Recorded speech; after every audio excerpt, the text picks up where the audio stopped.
Tomato দিয়ে মসুর ডাল ভীষণ মজার রেসিপি।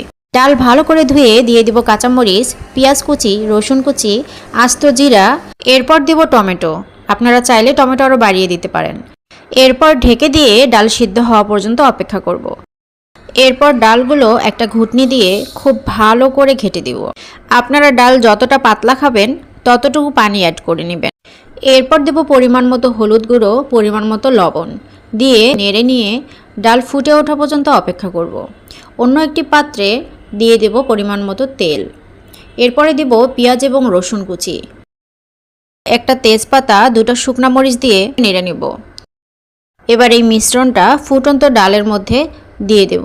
এরপর খুব ভালোভাবে মিক্স করে নেব। তারপর চুলার জাল একদম লো হিটে রেখে জাল করব আরও 5 থেকে 10 মিনিট। মাশাআল্লাহ, ডালটার কালার যেরকম সুন্দর এসেছে, খেতেও তেমন ভীষণ মজা হয়েছে।